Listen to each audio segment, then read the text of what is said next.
उतर जाइए। Thank you. पैसे दीजिए। कितना हुआ? 50 रुपए। हाँ। अरे अरे मेरा पर्स गायब हो गया। अरे सर जरा अच्छे से देखिए। नहीं, मेरे पास नहीं है। अरे ऐसे कैसे खो सकता है? पैसे दीजिए। अरे सच में गायब हो गया, मेरे पास नहीं है। पैसे नहीं है? ऐसी बहानेबाजी नहीं चलेगी। तुम्हारे बाप ने दिए थे मुझे पैसे डीजल भरने के लिए। अरे इंसानियत के नाते तुझे गाड़ी में बिठाया, तू मुझे धोखा दे रहा है। ऐसा नहीं चलेगा। पैसे नहीं है तो घड़ी दे दो। अरे नहीं, घड़ी नहीं दे सकता। क्यों? ये घड़ी तोहफे में मिली हुई है। तो क्या मैं खाली हाथ वापस जाऊं? खाली हाथ जाने की जरूरत नहीं है। ये लो, जितना हुआ ले लो, बाकी दे दो, नहीं तो रहने दो, तुम खुद ही रख लो। सर आइए आप गाड़ी में, आप गाड़ी में बैठो। आ रहा हूँ।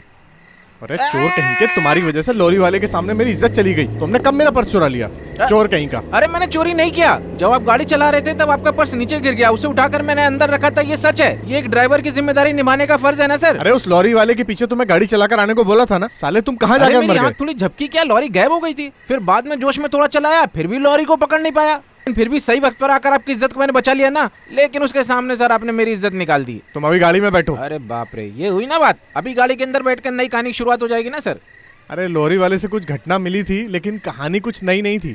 तुम गाड़ी निकालो। Okay, I will manage. Sir आप अपने दिल के अंदर क्या सोच रहे हो ये मेरी समझ में आ गया। अभी मैं आपको एक बात बता दूं सर, तो आप बहुत हैप्पी हो जाएंगे। क्या है? कहानी के अंत में अगर मैं एक नई कहानी की लाइन आपको बता दूंगा तो? हाँ, नहीं चाहिए तो कोई बात नहीं। कभी कभी कहानी मिलना भी बहुत मुश्किल हो जाता है। हाँ हाँ हाँ हाँ। अरे पहले गाड़ी निकालो तुम।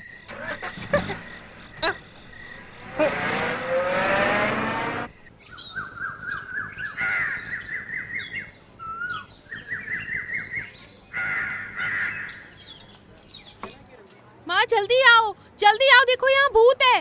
माँ माँ जल्दी आओ, देखो भूत है। अरे भूत क्या है, हुआ? भूत है। माँ देखो भूत है।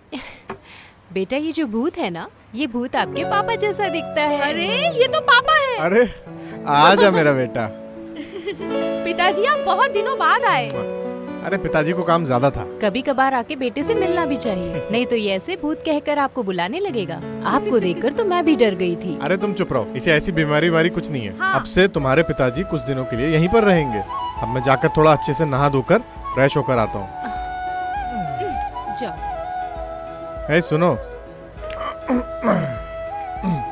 अरे मेरी प्यारी राधा, बोलिए। तुम्हारी सारी ख्वाहिश को मैं पूरा करूंगा।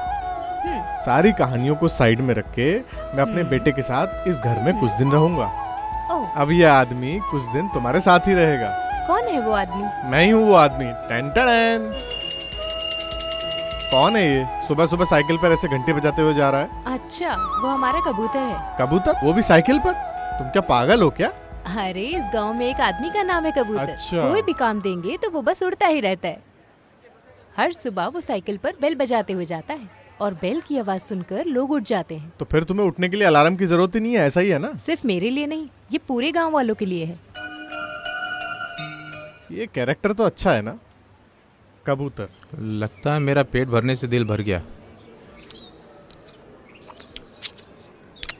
इस छोटे से गांव में एक पुरानी चाय की दुकान में इस तरह का खाना जो खा रहा हूं मैं, उसे लेकर आपका क्या विचार है? हाँ? हाँ हाँ? अरे कहाँ से आया ये? क्या समझे? अनुभव के लिए। अनुभव? समझ में नहीं आ रहा है ना? वैसे बुड्ढे, तुम्हें इस उम्र में अनुभव की कोई जरूरत नहीं है ना। थोड़ा सा पानी पी के फेंकना शुरू करो, नहीं तो खाना तुम्हारे गले में अटक जाएगा। इसे देखने वाले को कुछ अनुभव भी मिल जाएगा। अरे दिखने में भाई साहब पठान जैसे लग रहे हैं, लेकिन देखो इन भाई साहब का दिमाग कितना है। इन्हें अनुभव बोला तो क्या होता है पता है क्या? बड़े कहानी लेखक को बगैर अनुभव से कहानी मिलेगी ही नहीं। अरे वो कहानी लेखक है। अरे तुम्हें क्या पड़ी है इस तरह खाने खाने की? ये हुई ना बात। इसका मतलब भाई साहब मुझे अच्छे से पहचाने नहीं, मुझे साजी कृष्णा सर का सिर्फ एक गाड़ी चलाने वाला ड्राइवर समझ रखा है क्या? इस दाढ़ी को देखकर बताओ, सच में मैं एक अच्छा कहानी सोचने वाला सा नहीं दिखता हूँ क्या? अरे वैसे कहानी लिखने वाले तो साजी कृष्णा सर है ना, उनके पास तो दाढ़ी नहीं है ना। अरे उस वजह से मैंने इस दाढ़ी को रखा हूँ। उनकी कहानी सोचने का कभी अवसर आएगा तो मैं इस दाढ़ी को हाथ लगाकर खींचते रहूंगा। ये मामूली सी दाढ़ी नहीं है, ये हमारे उनके बीच दाढ़ी का संबंध नहीं, आत्मबंधन है। अरे क्या है? वैसे सिर्फ दाढ़ी की बात नहीं, उनके सर में भी थोड़ी कमी है। और वो जो आजकल फिल्में आ रही हैं वो कहाँ से आ रही हैं? इस दिमाग से ही। अरे इस बात को ठेस पहुंचने मत देना। भाई साहब, अगर मुझको ठीक से पहचानना है तो सीनियर से पूछ कर अरे देखो। तुमने पहले से उधार लेकर रखा होगा। भाई साहब का दिमाग देखो। सीनियर बोला तो डांस भरतनाट्यम ऐसा बोलने वाला सीनियर श्रीनिवासन है। वैसे पहले मैं उनके साथ भी था ना, उसके हर शब्द को देखकर सारे लोग हंसेंगे हुई उम्र की वजह से। उसमें मुझे भी साथ में ले लेंगे। बाद में मैंने भी एक ह्यूमर बताया, उसे देखकर वो हड़बड़ा अच्छा, गए। वहाँ क्या हुआ था? सब आउट, क्लीन आउट। क्या बात है, ईगो क्लैश है। टैलेंट रहने वालों को आगे बढ़ने का मौका नहीं देंगे बाबा। वैसे तुम्हारे टैलेंट का नाम क्या है? M A चंडमंगलम। एम बोले तो मंदाकिनी के नाम से लिया हुआ एम, और ए बोले तो अमिताभ बच्चन से पहला लिया हुआ अक्षर। मैंने एम पे जोड़ दिया एम ए। चंडमंगलम मेरे गांव का नाम है। ओ, इसका मतलब नाम भी तुम्हारा खुद का नहीं है। ए जी सुनिए, हाँ बोलो। इधर आइए। तुम्हें हिंदी नहीं बोलना कितनी बार समझा चुका हूँ तुमको। अरे ये हिंदी वाली है क्या? जी। मुझे हिंदी मालूम अच्छा? है। मैं हिंदी फिल्म इंडस्ट्री से आ गया हूँ। ओह। अमिताभ जी, हेमा जी, श्रीदेवी जी, ये सब स्टार्स मेरी गाड़ी में बैठकर स्टूडियो गया है। अच्छा, मैंने प्यार किया। तुम्हारा हिंदी सुनने में बहुत मजा आता है। तुम मुझे प्यार दो, मैं अपनी जान कुर्बान कर दूंगा। चुप कर। मुझे भी हिंदी मालूम है और इसको भी हिंदी मालूम है, फिर भी यहाँ हिंदी बोलने वालों को एक भी मौका नहीं दूंगा। तुम्हारे हिंदी बोलने से एक और मुखर्जी पैदा नहीं होने दूंगा। अगर तुम्हारा खाना हो गया हो तो अरे यहाँ मुझे से हाथ निकल मत जाओ, लगाओ। निकल यहाँ से। हट।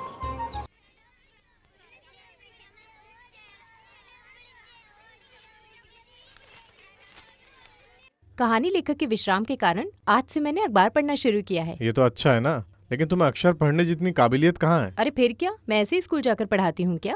वो बच्चों की किस्मत है। वैसे बाहर कैसी आवाज है? वो कबूतर बच्चों के साथ खेल रहा है। कबूतर? कहाँ? देखो शेर आया, शेर। देखो देखो शेर आया, शेर। देखो देखो देखो। अरे देखो शेर आया, शेर। देखो देखो शेर आया, शेर। देखो देखो देखो। हेलो। अरे शेर का मुखौटा हटाओ, मुझे तुम्हें जरा थोड़ा देखने दो।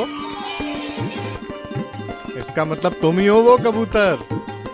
जैसा तुम्हारे बारे में सुना था तब से मैं सोच रहा हूँ कि तुमसे मिलूं। ऐसा कुछ खास नहीं है बात करने के अरे लिए। बात करने के लिए वो इंसान नहीं है ना सर, वो कबूतर है सर। इंसान की बातों को समझ पाएगा क्या? कुछ दाने निकाल कर डालेंगे तो चुक चुक के खाएगा। अगर हम उसे नहीं देंगे तो गुटुरगू करके निकल जाएगा। अरे ये तो पूरे गांव में उड़ता रहता है ऐसा कबूतर।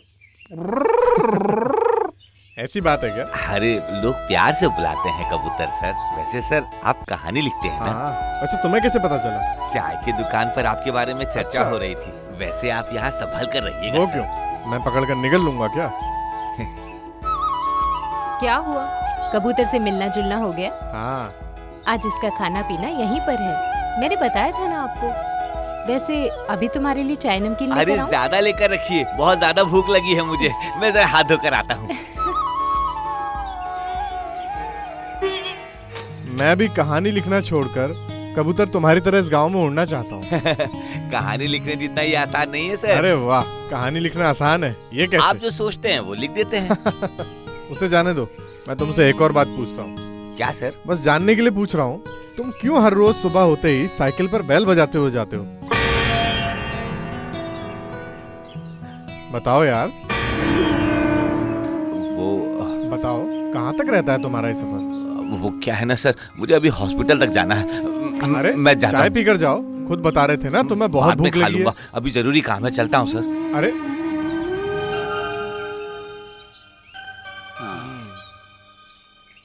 गिलास साफ किया ना, इतना काफी है। चाय रेडी है।